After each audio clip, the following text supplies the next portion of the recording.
Saatnya kita mau mendengarkan kebenaran firman Tuhan yang pada hari ini diambil dari kitab Mazmur pasal yang ke-103, ayatnya yang kedua. Hanya satu ayat, Mazmur 103, ayat yang kedua.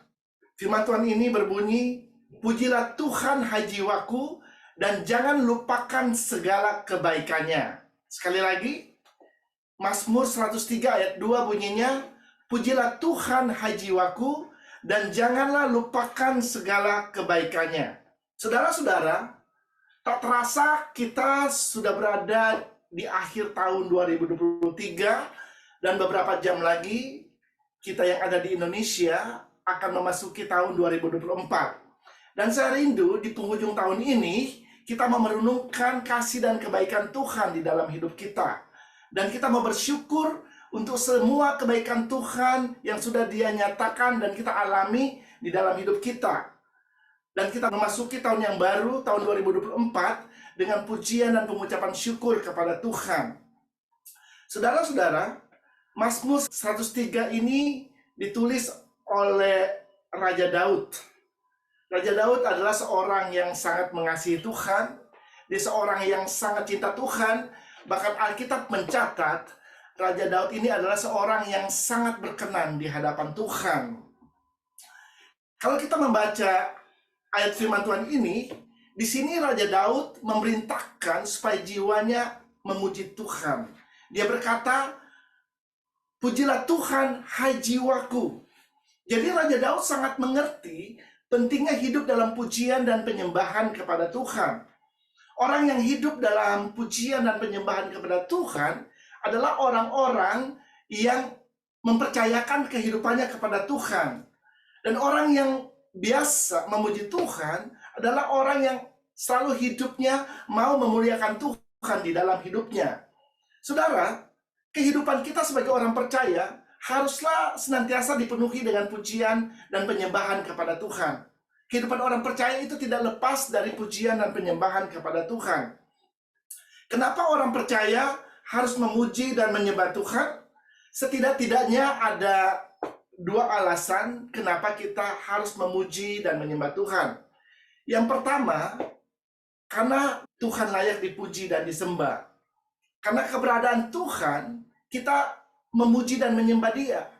Tuhan itu adalah Allah yang Maha Kuasa, Dia Allah yang Maha Kudus, Dia Allah yang Maha Baik, Dia Allah yang Maha Pemurah, ya, dan Dia adalah Raja di atas segala raja, Dia Tuhan di atas segala Tuhan. Jadi karena keberadaan Tuhan, kita memuji dan menyembah Dia, saudara. Dan Dia layak untuk menerima pujian dan penyembahan kita. Itu alasan yang pertama. Yang kedua, kenapa kita memuji Tuhan? Karena Tuhan itu baik, saudara. Amin.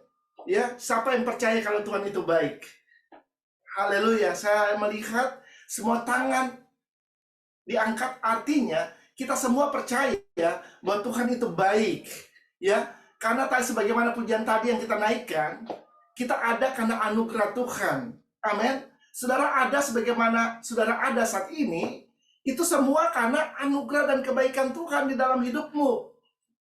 Ya, saya juga bisa berdiri di hadapan saudara dan berkhotbah pada hari ini, itu semua karena kebaikan Tuhan. Dan kita sama-sama bisa berada di penghujung tahun 2023 itu semata-mata karena kebaikan dan kemurahan Tuhan di dalam hidup kita. Saudara, kalau kita mau menghitung kebaikan dan kemurahan Tuhan di dalam hidup kita, saudara tidak akan bisa menghitung berapa banyak kebaikan Tuhan di dalam hidup kita. Ya, jangankan 1 tahun, saudara. Ya, 365 hari. 1 hari saja, kalau Anda coba menghitung kebaikan Tuhan di dalam hidupmu, maka engkau akan heran. Ya, terlalu banyak yang sudah Tuhan lakukan dalam hidupmu dalam 1 hari saja. Contohnya, misalnya Anda bisa bangun di pagi hari, ya, dan Anda menemukan Anda masih bisa bernapas, masih hidup. Itu semua karena kebaikan Tuhan, saudara. Karena ada banyak orang yang tidur di malam hari, tetapi dia tidak bisa bangun lagi di pagi hari, saudara. Ya, ada banyak orang, teman saya, dia tidur di malam hari, tetapi nggak bisa bangun lagi di pagi hari, saudara. Ya, jadi kalau kita masih hidup, masih bernapas, itu semua semata-mata karena kebaikan Tuhan di dalam hidup kita. Amin. Dan kalau kita masih ada di dunia ini, itu artinya masih ada tugas yang Tuhan mau percayakan di dalam hidup kita. Dia mau memakai kita untuk menjadi alatnya, untuk menjadi saksinya, untuk melakukan pekerjaan Tuhan selama kita ada di dunia ini, saudara. Dan kita harus menggenapi apa yang menjadi tujuan dan rencana Allah di dalam hidup kita. Yang kedua, kalau kita masih mempunyai pekerjaan pada hari ini, saudara, itu semua karena kebaikan Tuhan. Ya, banyak sekali orang yang pada hari ini tidak mempunyai pekerjaan, bahkan masih mencari pekerjaan, saudara. Kalau Anda bangun di pagi hari dan Anda siap-siap untuk pergi bekerja, itu karena Tuhan baik di dalam hidupmu. Amin. Ya, kalau Anda masih memiliki sebuah pekerjaan, itu Anda harus bersyukur kepada Tuhan. Karena ada begitu banyak orang yang di luar sana yang jobless, yang tidak mempunyai pekerjaan. Ya. Yang ketiga, kalau engkau masih mempunyai rumah, tempat tinggal, itu juga karena Tuhan itu baik, ya. Karena ada banyak orang yang homeless, saudara. Ya. Yang tidak mempunyai tempat tinggal, tidak mempunyai tempat untuk berteduh. Mereka harus tinggal di luar rumah, saudara. Ya, beratapkan langit, saudara. Ya, di Amerika sini pun ada homeless, saudara. Ya, mungkin karena mereka ke shelter dan shelter sudah penuh, terpaksa mereka harus tidur di luar. Dan kalau di Amerika sini ada musim dingin dan musim panas. Kalau itu terjadi di musim dingin, dingin di sini bisa di bawah 0 derajat Celcius, saudara. Saudara bisa bayangkan kalau mereka harus tidur di luar tanpa pemanas, saudara. Jadi kalau kita masih mempunyai tempat tinggal pada hari ini, kita masih punya tempat berteduh, itu semua karena Tuhan itu baik buat hidup kita. Amin. Ya. Dan kalau engkau juga bisa sehat, bangun, engkau mendapati tubuhmu sehat, Anda harus bersyukur kepada Tuhan. Amin. Kalau kakimu masih bisa berjalan, tanganmu masih bisa beraktivitas, itu semua karena kebaikan Tuhan. Anda masih bisa berbicara, bisa melihat, bisa mendengar, bisa mencium. Itu semua karena kebaikan Tuhan, saudara. Saudara lihat di sini, kalau Anda mencoba menghitung semua kebaikan Tuhan, Anda tidak akan pernah bisa menghitung kebaikan Tuhan. Karena terlalu banyak.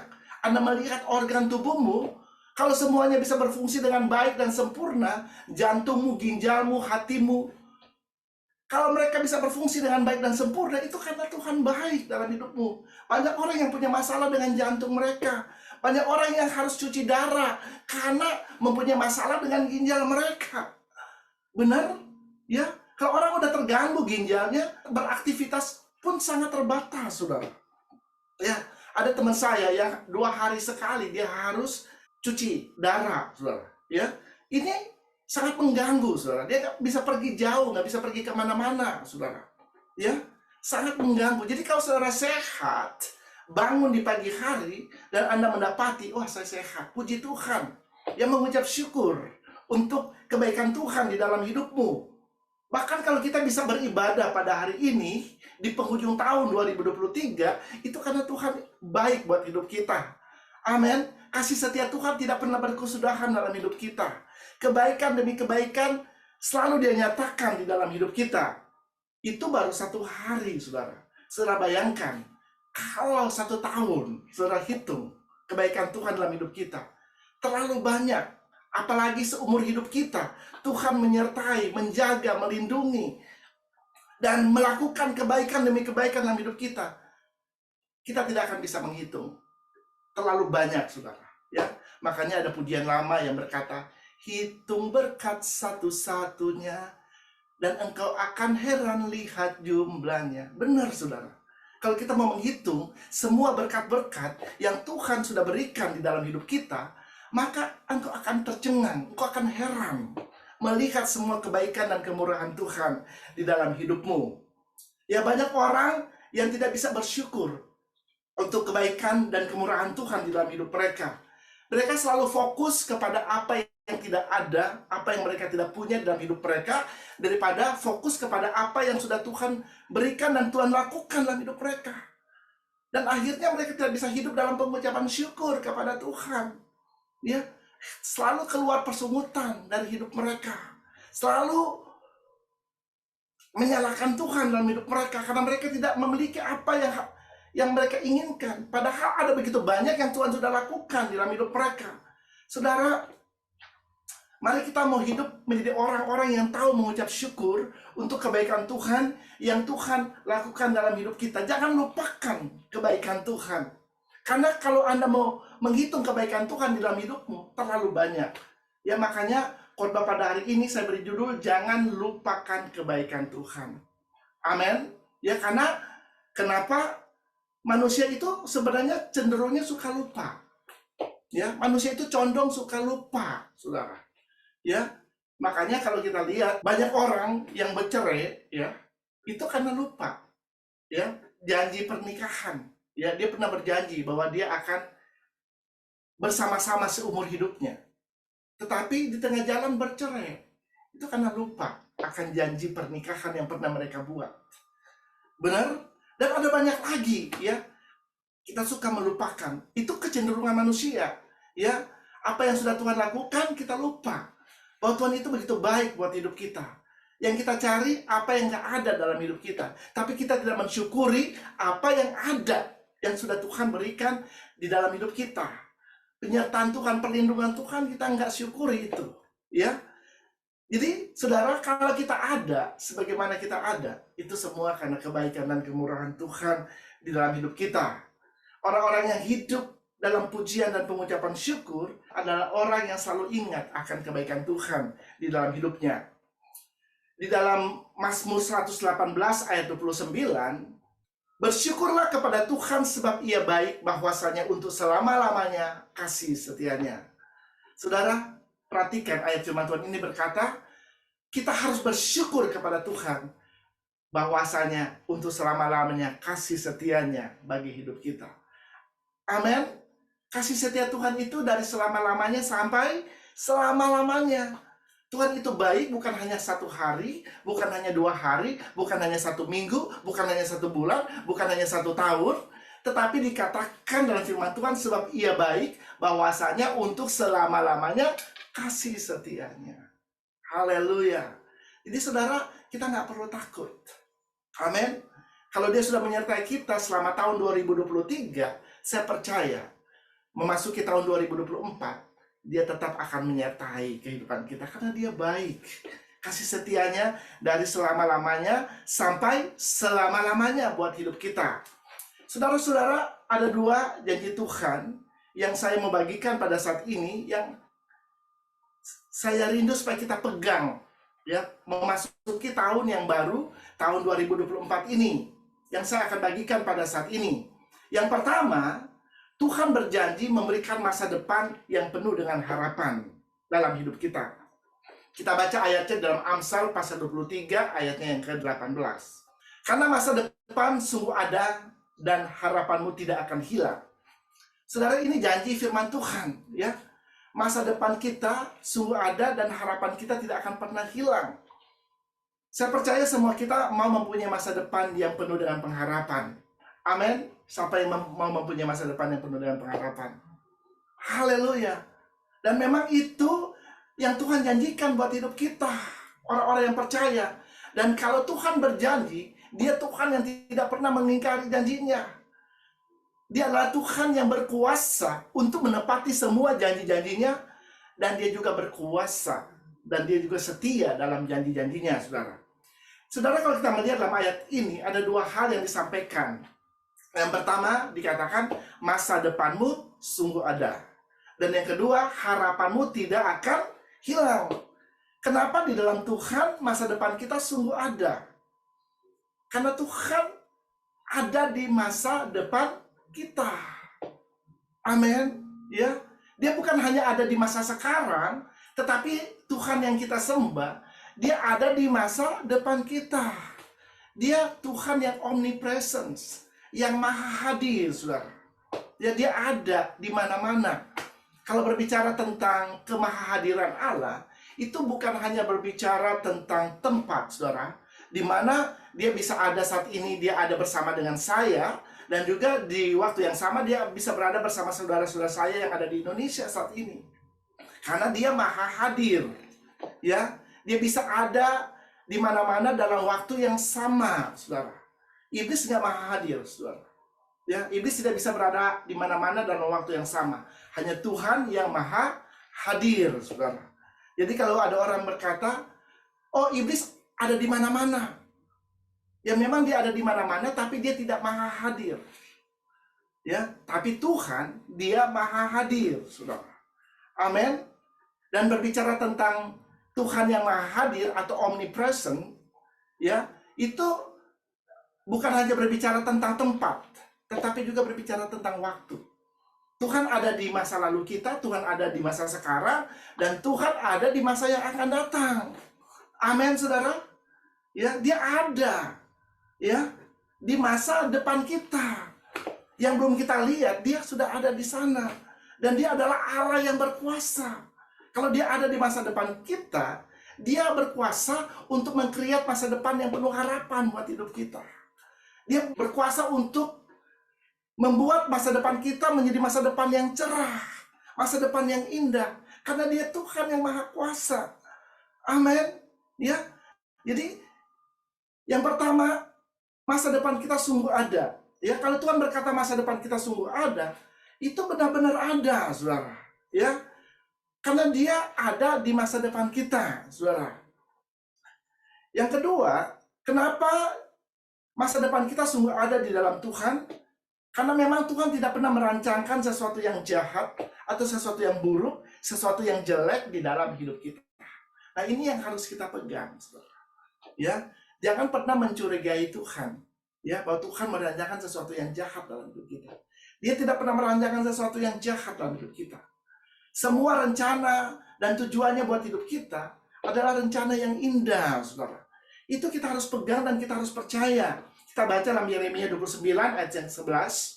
Sebab aku ini mengetahui rancangan-rancangan apa yang ada padaku mengenai kamu. Jadi Tuhan udah tahu, ya, rancangan apa yang ada buat hidup kita.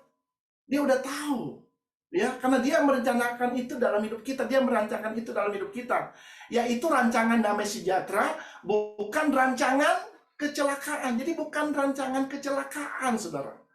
Ya, kita harus ingat bahwa Tuhan itu baik. Amin. Dia mau melakukan segala kebaikan dalam hidup kita. Dia tidak mau mencelakai hidup kita. Ya, rancangannya adalah rancangan damai sejahtera, bukan rancangan kecelakaan. Dan untuk memberi kepadamu hari depan yang penuh harapan. Haleluya. Ya, saudara, pegang ayat firman Tuhan ini. Pegang janji firman Tuhan ini. Bahwa dia merancangkan sesuatu yang baik di dalam hidupmu. Karena memang segala sesuatu yang berasal dari Tuhan adalah segala sesuatu yang baik, saudara.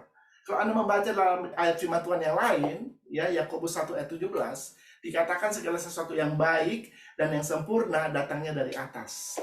Dan kepadanya tidak ada perubahan, saudara. Ya, jadi semua yang baik, semua yang sempurna, itu Tuhan akan berikan kepada orang-orang yang mengasihi Dia. Kepada orang-orang yang cinta akan Dia. Kepada orang-orang yang terus berharap kepada Dia. Tuhan menyediakan segala sesuatu yang baik dalam hidup kita. Ya, tidak pernah dia merancangkan kejahatan atas hidup kita. Dia tidak pernah merancangkan sesuatu yang buruk dalam hidup kita. Tetapi yang dari Tuhan adalah segala sesuatu yang baik. Dan dikatakan yang kedua, harapanmu tidak akan hilang. Saudara, pengharapan itu adalah segala sesuatu atau segala keinginan yang kita ekspektasikan terjadi dalam hidup kita. Saya percaya setiap manusia, setiap orang mempunyai pengharapan-pengharapan yang mereka mau terjadi di dalam hidup mereka. Ya, amin. Ya, misalnya seorang anak yang sedang sekolah, berkuliah, tentunya dia punya pengharapan. Ya, dia punya pengharapan bahwa dia akan melakukan sekolahnya dengan baik dan mendapatkan nilai-nilai yang baik. Ya, itu pengharapan dia, dan dia berharap dia akan lulus dengan baik, ya, dengan nilai yang terbaik, ya. Dan juga demikian juga dengan orang tua, pasti punya pengharapan kepada anak-anaknya. Dia berharap anaknya akan sukses, anaknya akan bahagia, ya. Itu pengharapan dari orang-orang tuanya. Dari orang tua, ya, pasti mengharapkan anak-anaknya akan hidup berbahagia, ya. Dan demikian juga sebagai hamba Tuhan, ya. Saya pun mempunyai pengharapan bagi jemaat yang Tuhan percayakan dalam hidup saya. Saya berharap bahwa jemaat ini akan menjadi jemaat yang kuat, ya jemaat yang bergerak, jemaat yang melayani, ya jemaat yang cinta Tuhan, jemaat yang takut Tuhan, ya jemaat yang mau hidup sungguh-sungguh di hadapan Tuhan. Itu pengharapan saya, saudara. Ya, jadi kita semua punya pengharapan, ya. Dan firman Allah berkata, harapanmu tidak akan hilang. Memang pengharapan di dalam Tuhan tidak akan hilang, tidak akan pernah mengecewakan. Dikatakan dalam firman Tuhan bahwa pengharapan di dalam Tuhan tidak akan mengecewakan. Amin. Dan orang yang hidup dengan pengharapan kepada Tuhan, itu hidupnya akan bergairah, akan bersemangat, saudara, akan antusias. Ya, karena dia tahu bahwa Tuhan sanggup membuat semua pengharapannya itu menjadi kenyataan. Ya, kalau kita berharap kepada Tuhan, maka pengharapan Anda bisa berharap bahwa pengharapan yang engkau miliki itu akan menjadi kenyataan. Karena dia sanggup untuk membuat itu menjadi kenyataan di dalam hidupmu. Ya, karena dia adalah Allah yang setia, dia bukan hanya setia, tapi dia berkuasa untuk menggenapi semua yang dijanjikan di dalam hidup kita. Yang kedua, Tuhan tidak pernah membiarkan dan meninggalkan kita. Kita baca ayatnya di dalam Ibrani 13 ayat yang kelima. Karena Allah telah berfirman, aku sekali-kali tidak akan membiarkan engkau, dan aku sekali-kali tidak akan meninggalkan engkau. Haleluya. Ya. Jadi sekalipun Tuhan tidak akan pernah meninggalkan kita, dan dia tidak akan pernah membiarkan kita, saudara. Pegang janji firman Tuhan ini. Tadi kita menyanyikan pujian Allah Immanuel. Ya, Allah yang beserta kita. Ya, Immanuel itu berasal dari dua kata. Immanu dan El. El artinya Allah, Immanu artinya beserta kita. Ya, jadi Tuhan ada beserta dengan kita. Kalau Tuhan ada beserta dengan kita nggak perlu takut, nggak perlu khawatir pada waktu kita ada di dunia ini. Ya, sebentar lagi kita akan memasuki tahun 2024. Anda nggak perlu khawatir, nggak perlu takut menghadapi apa yang ada di hadapanmu. Walaupun dikatakan bahwa tahun 2024, ya banyak prediksi, ya bahwa tahun ini, tahun 2024 yang akan kita masuki, itu adalah the year of change, ya tahun perubahan. Tahun perubahan di sini yang dimaksud bukan perubahan yang baik, saudara. Tapi ada perubahan-perubahan yang mungkin yang negatif, saudara, yang akan terjadi di tahun 2024. Ya. Tetapi saya percaya sebagai anak-anak Tuhan, sebagai orang percaya, kita memiliki Tuhan yang tidak pernah berubah. Amin. Tuhan itu baik, selama-lamanya kita baik buat hidup kita. Jadi kita nggak perlu takut. Ada Tuhan yang menyertai kita. Ada Tuhan yang tidak pernah membiarkan kita. Ada Tuhan yang tidak pernah meninggalkan kita, saudara. Dia berjalan, dia tinggal di dalam hidup kita. Dia bukan hanya ada di samping kita, tapi dia hidup di dalam hidup kita. Amin. Dia tinggal dalam hidup kita. Kemanapun kita pergi, di sana dia berada, saudara. Jadi kalau ada Tuhan yang bersama dengan kita, yang tidak pernah meninggalkan kita, untuk apa kita takut, saudara? Firman Allah berkata dalam kitab Roma, kalau Allah di pihak kita, siapakah yang dapat melawan kita? Amin. Tidak ada, saudara, yang dapat melawan kita. Kalau dia ada di pihak kita, dia ada bersama dengan kita. Ya, karena hidup kita ini tidak tergantung dengan dunia ini, saudara. Memang kalau kita hidup di dunia ini suka berubah-ubah. Benar? Suka berubah-ubah. Manusia pun suka berubah-ubah. Tetapi kita mengucap syukur kita mempunyai Tuhan yang tidak pernah berubah. Dia tetap sama dulu, sekarang, bahkan sampai selamanya. Kasihnya tidak pernah berubah dulu, sekarang, sampai selamanya. Kebaikannya tidak pernah berubah dalam hidup kita. Tetap sama dulu, sekarang, sampai selama-lamanya. Kalau dulu dia baik buat hidup kita, sekarang dia juga baik, sampai selamanya dia baik. Kalau dia dulu menolong kita, sekarang pun dia mau menolong kita, sampai selama-lamanya dia mau menolong kita, saudara. Itu Tuhan. Ya, dia nggak pernah berubah. Amin. Siapa yang percaya bahwa Tuhan kita tidak pernah berubah? Haleluya. Saudara pegang. Ya, Tuhan yang tidak pernah berubah itu menyertai dan tidak pernah membiarkan kita. Haleluya. Saudara, saya tidak akan memperpanjang khotbah pada hari ini. Mari kita memasuki tahun yang baru ini dengan sukacita dan dengan penuh pujian dan pengucapan syukur kepada Tuhan. Karena Tuhan itu baik dan untuk selama-lamanya kasih setianya bagi kehidupan kita, bagi orang-orang yang mengasihi Dia. Ada dua hal yang perlu kita ingat dan kita pegang pada waktu kita memasuki tahun 2024, bahwa Tuhan ada di masa depan kita. Dan Dia tidak merancangkan sesuatu yang jelek, sesuatu yang buruk dalam hidup kita, tetapi rancangannya adalah rancangan yang baik, rancangan yang indah buat hidup kita. Firman Allah berkata, masa depanmu sungguh ada dan harapanmu tidak akan hilang. Yang pertama. Yang kedua, Dia tidak pernah membiarkan dan meninggalkan kehidupan kita. Pegang itu, saudara. Bahwa Tuhan sekali-kali pun Dia tidak pernah meninggalkan dan membiarkan kita. Ya, kalau Tuhan tidak pernah membiarkan kita, kita nggak perlu takut, kita nggak perlu khawatir selama kita ada di dunia ini, karena ada Tuhan yang beserta dengan kita, yang bersama dengan kita. Dan saya percaya bersama dengan Tuhan pasti kita bisa mengenapi apa yang menjadi tujuan dan rencana Allah dalam hidup kita. Mari kita memasuki tahun 2024, kita tinggalkan tahun 2023 dan kita memasuki tahun 2024 dengan mata yang tertuju kepada Tuhan, dengan pengharapan kepada Tuhan, dan percaya Dia ada bersama dengan kita. Dan kita memasuki tahun 2024 dengan hati yang penuh dengan pujian dan penyembahan kepada Tuhan dan pengucapan syukur kepada Tuhan, karena Tuhan itu baik dalam hidup kita. Amin.